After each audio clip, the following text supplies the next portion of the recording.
சில பேரை இப்படி சொல்றது உண்டு, அடுத்தவங்களை அனுசரித்து நடந்துக்க தெரியல, அவன் என்ன சார் மனுஷன் அப்படிம்பாங்க.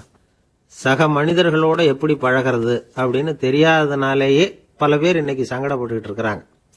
வசதி வாய்ப்பெல்லாம் சரியா இருக்கும், ஆனால் வாழ்க்கை சரியா இருக்காது. இன்னொருத்தர்கிட்ட எப்படி பேசுறது பழகிறதுங்கிறது தெரியாதனால தான் இந்த அவஸ்தை. சரி, இந்த அவஸ்தை இல்லாமல் வாழறது எப்படி? இதுக்கு அனுபவசாலிகள் சில வழிமுறைகளை சொல்றாங்க. அதெல்லாம் என்னென்னங்கிறத இப்போ தெரிஞ்சுக்குவோம். முதல்ல நம்ம நாக்கு நம்ம கண்ட்ரோலில் இருக்கணும். வார்த்தைகளை கொட்டிவிட்டு அதுக்கப்புறம் அள்ள முடியாமல் கடந்து கஷ்டப்படக்கூடாது. எப்படி பேசுகிறோங்கிறதும் முக்கியம், பேசுகிறப்ப எப்படி முகத்தை வச்சிருக்கிறோங்கிறதும் முக்கியம். அன்பா பேசினாலும் நல்லா இருக்கும். அப்படி பேசுகிறப்ப ஆதரவாக அவர் தோள் மேலே ஒரு கையை போட்டுக்கிட்டு பேசினா இன்னமும் நல்லா இருக்கும். ரெண்டாவது விஷயம், இன்னொருத்தர்கிட்ட பேசுகிறப்ப வாக்குறுதிகளை அள்ளி வீசக்கூடாது. கொடுக்குற வாக்குறுதி குறைச்சலாக இருக்கணும். அப்படி கொடுத்த வாக்குறுதியை கண்டிப்பாக நிறைவேற்றணும். நாம் ஒருத்தரை பாராட்டுறோம் அல்லது அவரை பற்றி அபிப்பிராயம் சொல்கிறோம்னா அது ஆக்கப்பூர்வமாக இருக்கணும்.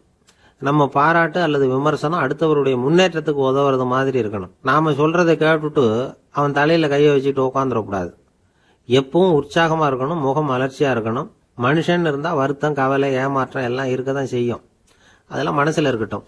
அந்த வருத்தமும் கவலையும் ஏமாற்றமும் சேர்ந்துக்கிட்டு நம்ம முகத்தில் இருக்கிற மலர்ச்சியை மூடி மறைக்கிறதுக்கு நாம் இடம் கொடுத்துடக்கூடாது. எந்த விஷயத்தை பற்றி யாருக்கிட்ட பேசினாலும் வெளிப்படையாக பேசணும், திறந்த மனசோட பேசணும். மூடி மறைச்சி முன்னு முழுங்கிக்கிட்டு இருக்கக்கூடாது.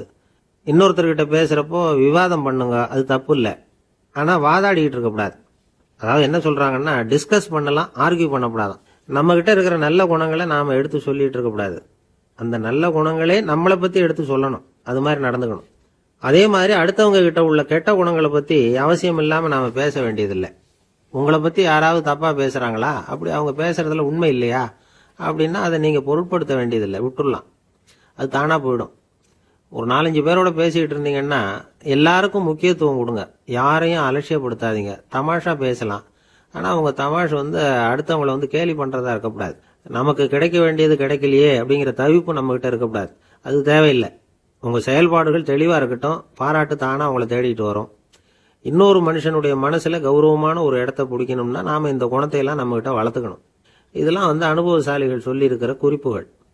இந்த குறிப்புகளை சரியாக புரிஞ்சுக்கணும், அது முக்கியம். தப்பாக புரிஞ்சுக்கிட்டா என்ன ஆகும் தெரியுமா? இதை கேளுங்க. ஒருத்தர் வந்தார், சார் அடுத்தவங்க தோள் மேலே கையை போட்டுக்கிட்டு அன்பாக பேசணும்னு சொன்னீங்க, அப்படிதான் பேசினேன்.